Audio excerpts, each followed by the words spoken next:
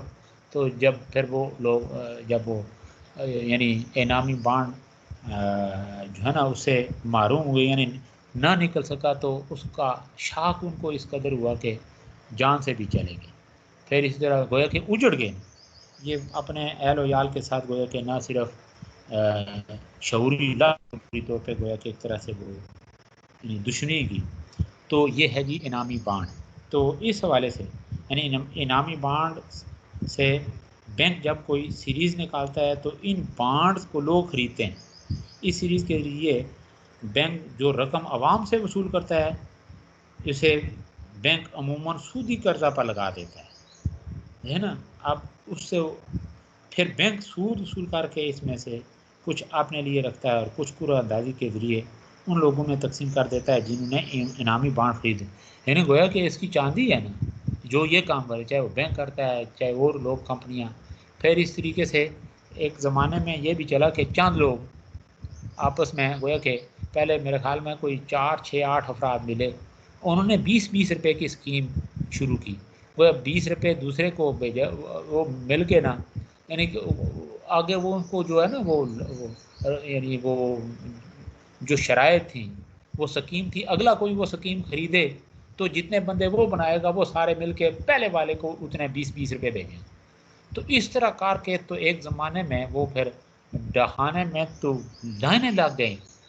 اس طرح کہ وہاں سے بھی جو ہے نا 20 روپے، تو 20 ایک بھیج رہا ہے 20 وہ منی آرڈر بھیج رہے ہیں، تو اس طرح گویا کہ پہلے والے کو جا رہی ہے، پھر اس وہ دوسرا، پھر تیسرا، پھر گویا کہ اس طرح یعنی عجیب قسم کا یہ کاروبار چل پڑے۔ تو آپ دیکھیں اس طرح کے کام کرنے والے جو لوگ ہیں تو گویا کہ بیٹھے بٹھائے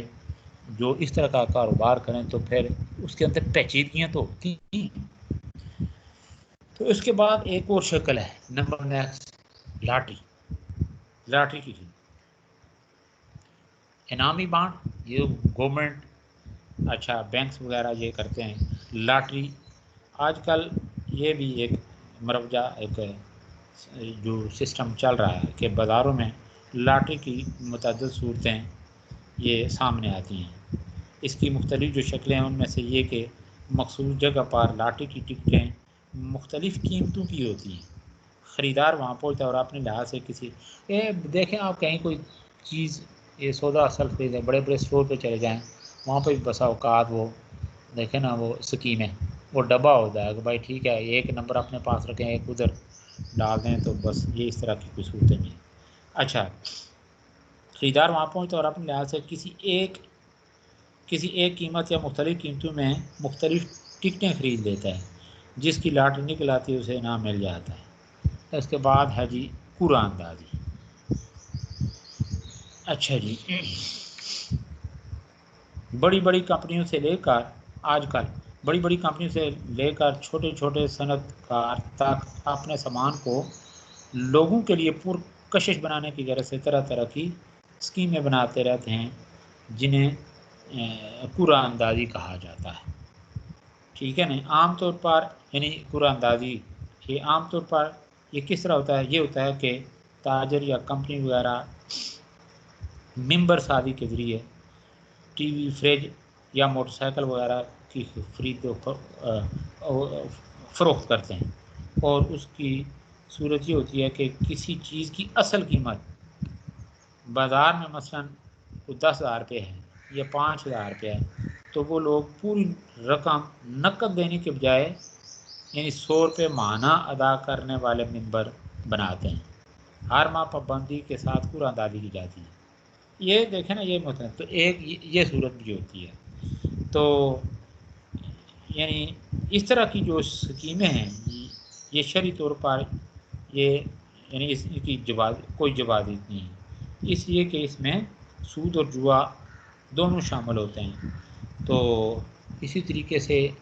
ایک صورت یہ ہے قمار کی جدید جو شکلیں ان میں سے ایک شکل اخباری معنی، یہ خاص طور پہ جنگ پزل کبھی آپ نے دیکھا ہوگا، بلکہ کئی دفعہ دیکھا ہوگا، یعنی معمہ جو ہوتا ہے یہ اس کو حل کرنا ہوتا ہے۔ حل معمہ کے عنوان سے کچھ اخبارات اور ماہانہ رسالوں میں معمہ کی مختلف صورتیں لکھ کر اشتہار دیا جاتا ہے، تو یہ بھی ایک صورت ہے۔ دیگر جو متفرق چیزیں ہیں وہ بھی مثلا ٹوکن وغیرہ، اچھا اسی طرح گروپ منی آرڈر، جس کی میں نے آپ کو جو ہے نا یہ فلاں ٹوکن خریدتے ہیں یا گروپ منی آرڈر کی مثال میں نے ابھی آپ کو دی ہے کہ اب تو یہ میں نے میری انفارمیشن میں نہیں ہے، پہلے یہ کچھ عرصہ پہلے، یہ 15-20 سال غالباً پہلے کی بات ہے یا اس سے بھی پہلے، کوئی 20-25 سال پہلے یہ میں نے دیکھا بھی اور سنا بھی، بلکہ مجھے بھی کسی نے بھیجا تو ہم نے کہا تھا ہمارے پاس ٹائم نہیں کہ ہم جا کے یہ منی آرڈر دوسرے کو، تیسرے کو، پھر دوسرا یہ تھا کہ یہ کچھ نہ کچھ ہم نے سنا ہوا تھا کہ اس طرح یہ جو ہے نا یہ بغیر کسی مشقت کے آپ اس طرح کے کاموں میں پڑھیں تو یہ جائز نہیں ہے۔ تو اس طرح یعنی بی اے لیول ہی تک اس زمانے میں اگرچہ ہماری کوئی ایجوکیشن کی بات تھی، لیکن سن رکھا تھا جو اسلامک اسٹڈیز کے جو ٹیچر تھے وہ ہمیں بتایا کرتے تھے۔ تو اس حوالے سے یہ جو چیزیں ہیں، یہ قمار کی جو مروجہ شکلیں ہیں، اس حوالے سے اسلام میں یا کوئی بھی شکل ہے اسلام نے اس سے منع فرمایا۔ تو آخر میں یہ جو ہے نا مروجہ قمار آمیز معاملات کی جو شرعی حیثیت ہے وہ بتا بھی دی ہے، اور یہ متعلقہ آیت مبارکہ یہ میں نے اس سے پہلے بھی اس کو ڈیفائن کر دیا ہے، آپ پھر اس کو دیکھ لیں۔ تو اس کے بعد ہمارا جو اگلا ٹاپک ہے وہ ہے بڑا امپارٹنٹ، بہت امپارٹنٹ ہے یہ،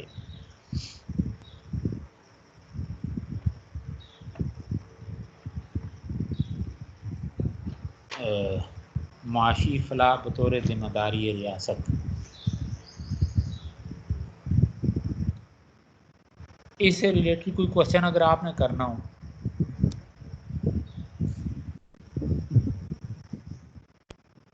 اگلا یہ ٹاپک ہے ہمارا معاشی فلاح بطور ذمہ داری ریاست، بہت امپارٹنٹ چیز ہے یہ۔ بارہا میں نے آپ سے سورہ حج کی آیت نمبر 41 اور 42 کے حوالے سے میں جب ہم نے وہ زکوٰۃ کا کوئی ہے نا ٹاپک زیر بحث لایا تھا تو وہاں پہ میں نے چند ایک باتیں آپ سے کی ہیں، پھر ابھی اس کا ہم تکرار کرتے ہیں۔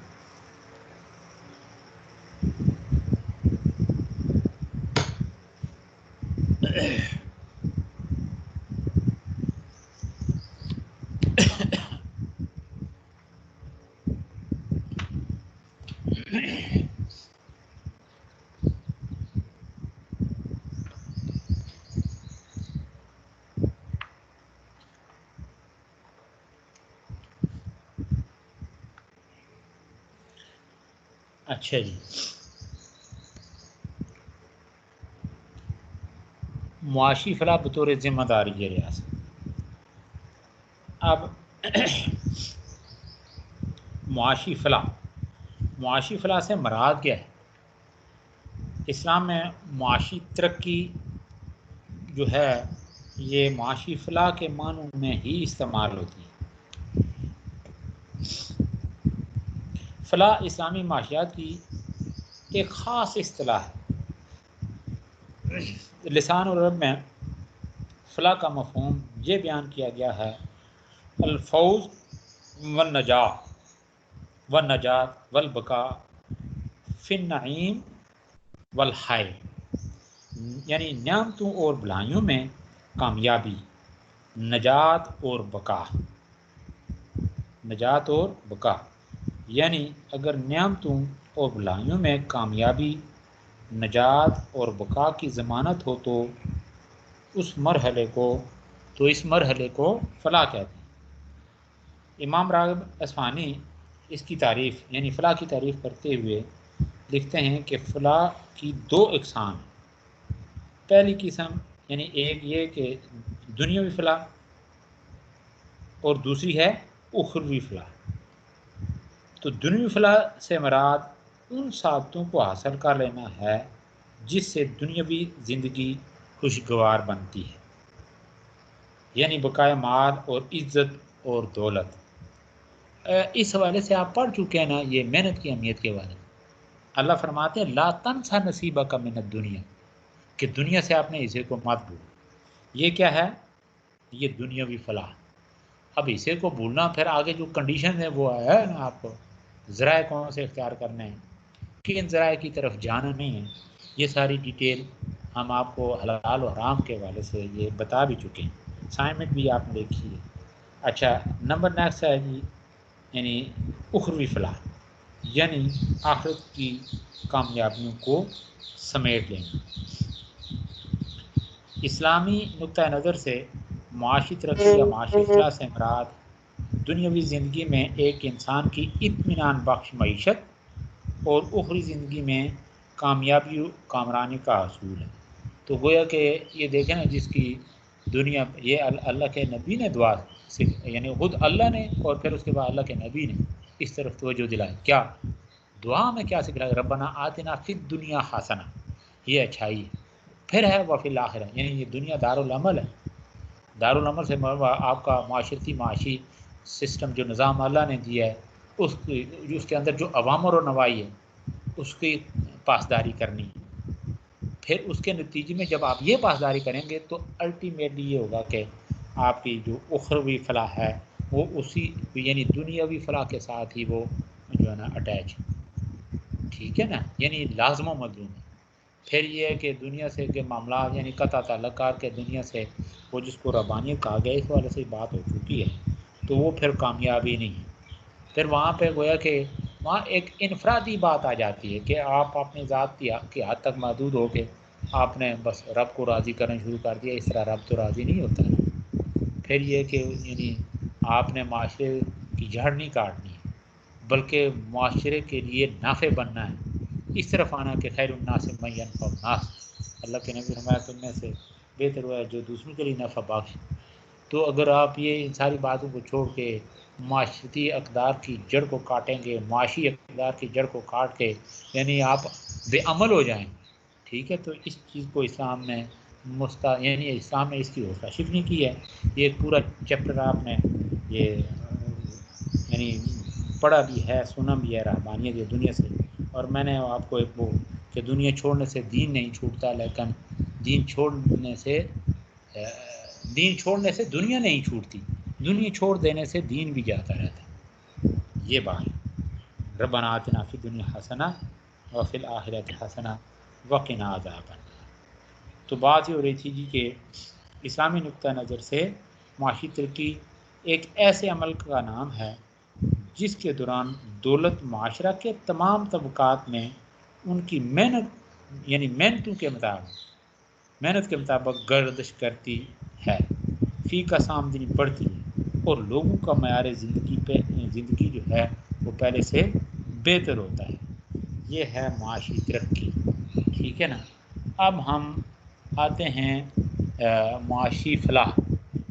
فلاح بطور ذمہ داری یہ ریاست، یہ بڑا امپورٹنٹ ہے، میں نے آپ کو بتایا، ذرا ذہن میں رکھنی ہے ساری باتیں۔ اچھا جی،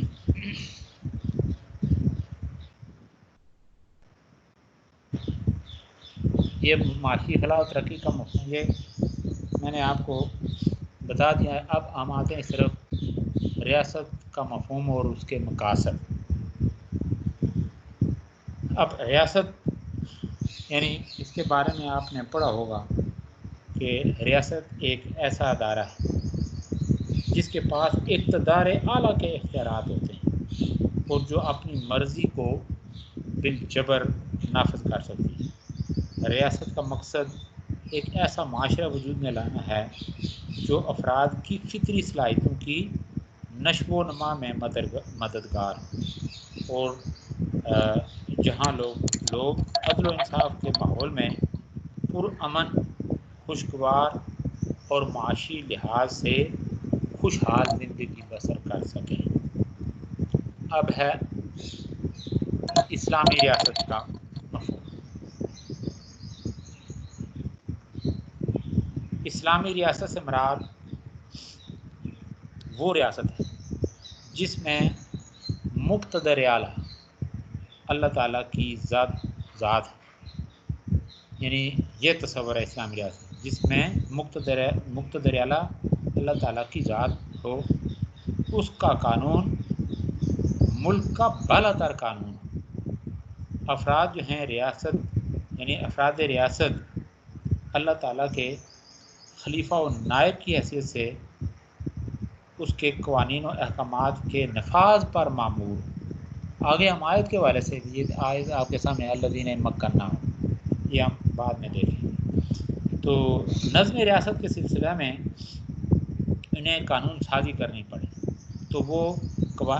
قانون سازی کرنا پڑے تو وہ قوانین خداوندی سے متصادم نہیں بلکہ اس کی مطابعت میں، یعنی اس کی پیروی میں، منشاء خداوندی جس کے جاننے کا مستند ترین ذریعہ قرآن مجید اور سنت مطہرہ ہے، ان کی سوچ کا منبع و مصدر ہونا چاہیے۔ کون؟ یہ جو ہے نا افراد۔ اچھا، اور ریاست کے جملہ امور اسی کی روشنی میں انجام پانے چاہیے، نیز یہ کہ امور ریاست ارباب حل و عقد کے باہمی مشورے سے طے کیے جائیں اور سماجی بہبود ہی ان کا محرک اور نصب العین، نہ کہ کسی فرد واحد کی ذات یا اس کی خواہشات۔ اب آتے ہیں ہم اس طرف کے اسلامی ریاست کے مقاصد و وظائف۔ مقاصد و وظائف، مقاصد کیا ہیں؟ اسلامی ریاست کا بنیادی مقصد قانون خداوندی کی تنفیذ کے ذریعے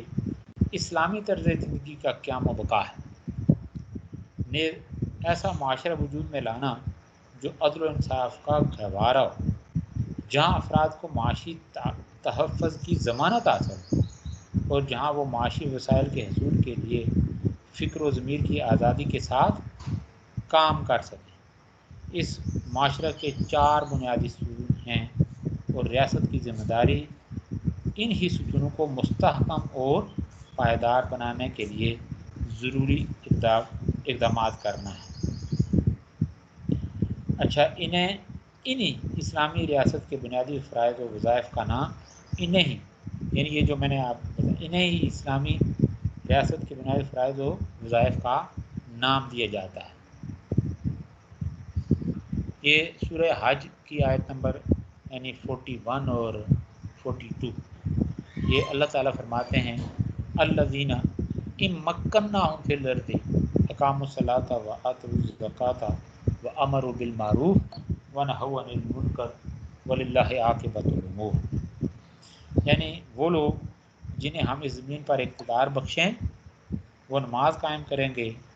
زکوٰۃ ادا کریں گے، بھلائیوں کا حکم دیں گے اور برائیوں سے روکیں گے، اور وللہ عاقبۃ الامور، اور انجام کار اللہ ہی کے لیے۔ تو گویا اسلامی ریاست کے 4 بڑے یعنی یہ دائرے ہیں، شعبے ہیں، یہ اس کے فرائض، وہ کیا کون سے؟ یہ ابھی اسلامی ریاست کے مقاصد و وظائف، یہ اس آیت مبارکہ میں جو میں نے ابھی تلاوت کی کہ قیام صلاۃ، نمبر 2 قیام زکوٰۃ، قیام نظام زکوٰۃ، نمبر نیکسٹ ہے جی وَأَمَرُوا بِالْمَعْرُوفِ، برائیوں کا فروغ، برائیوں کا حکم، برائیوں کا فروغ، وَنَهَوْا عَنِ الْمُنکَرِ، نمبر 4 پہ برائیوں کا استحصال، یعنی برائیوں سے روکنا۔ تو اب اس کی ہم ڈیٹیل میں آتے ہیں کہ قیام صلاۃ الذین ان مکناہم، یعنی اسلامی ریاست کا معاشی کردار اس کے فرائض کی روشنی میں۔ یہ کوشچن بھی آ سکتا ہے کہ اسلامی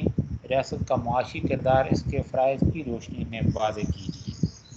تو پھر آپ نے پھر اس حوالے سے جس طرح وہ ٹیکنیکل چند باتیں پوچھی گئی تھی، یہ جو تھرڈ سیمسٹر میں چونکہ اوپن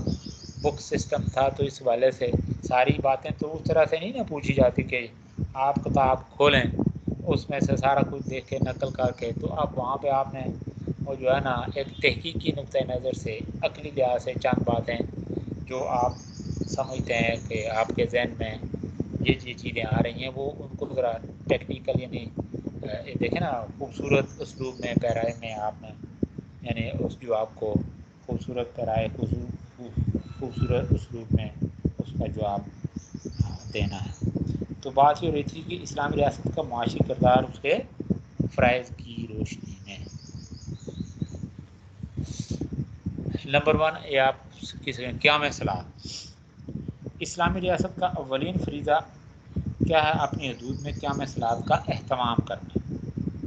نماز کو دین اسلام میں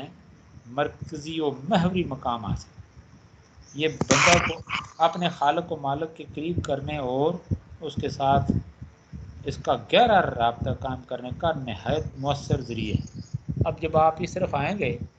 تو اس کا یہ معیشت کے ساتھ یہ اس کا لنک کس طرح سے ہے کہ یہی وہ چیز ہے آپ نے پڑھا کہ ان الصلاۃ تنہی عن الفحشاء والمنکر،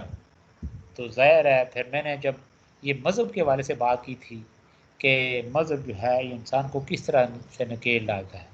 راہ راست پہ رکھتا ہے، منزل مقصود پر صحیح طریقے سے، نہیں تو پھر دیکھیں نا خرابیاں پیدا ہوتی۔ تو ظاہر بتدریج جب یہ اسلام کی طرف یعنی وہ انسان وہ آتا ہے احکام خداوند کی پاسداری یا تابع داری عطا کی طرف آتا ہے، تو پھر وہ دیکھیں نا بتدریج اس کے اندر یہ دیکھیں نا وہ جس کو کہا جاتا ہے خضوع و خضوع، عاجزی آتی ہے انسان کے اندر، یعنی تابع داری کا وہ جذبہ پنپتا ہے، پھر یعنی کسی برائی کی طرف انسان نہیں جاتا ہے، خیر خواہی، اچھا پھر ہمدردی، تعاون، احسان، یہ اس طرح کی صفات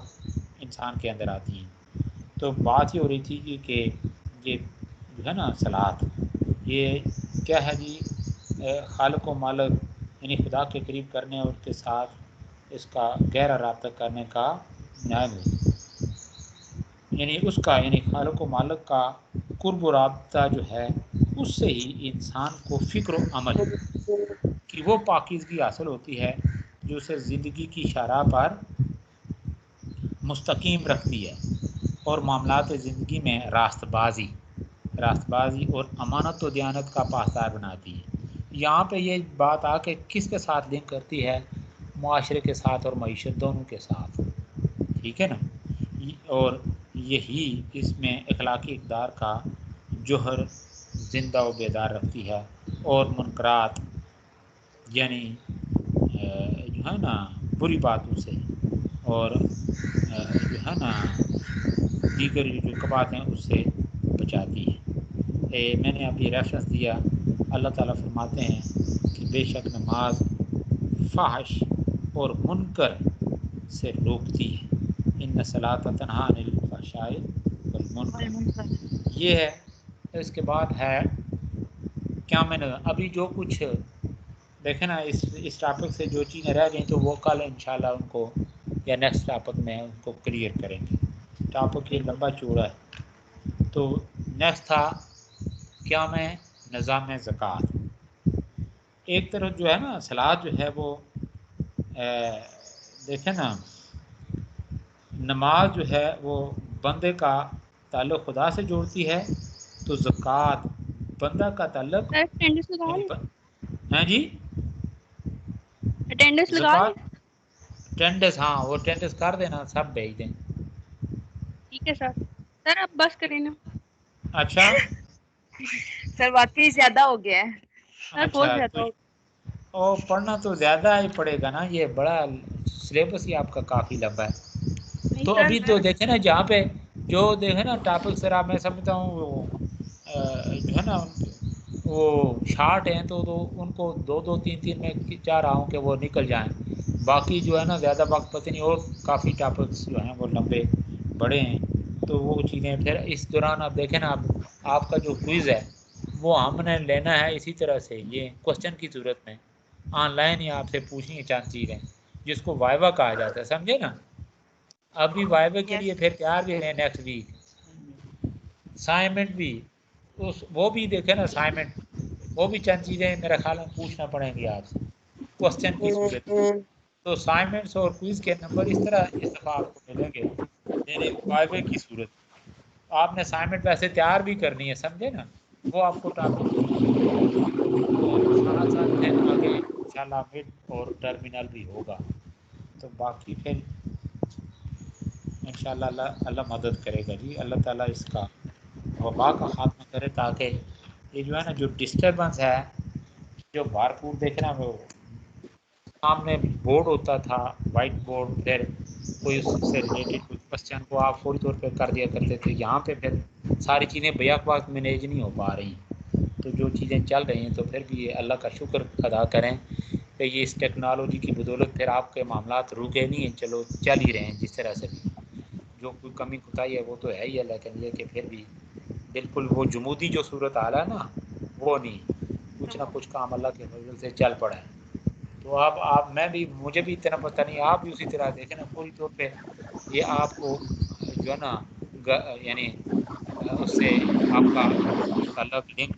جو ہے نا یہ منقطع ہو گیا پوری طور پہ. ہمارا یہ ضلع یہ منقطع ہوا، تو اس حوالے سے ہمیں بھی کوئی توجہ نہیں. آپ پھر بھی اللہ کا شکر ہے کچھ نہ کچھ یہ نظام چل رہا ہے. تو اللہ تعالیٰ ہم سب کا حامی ناصر، اللہ تعالیٰ حفظ و امان میں رکھے. اللہ حافظ.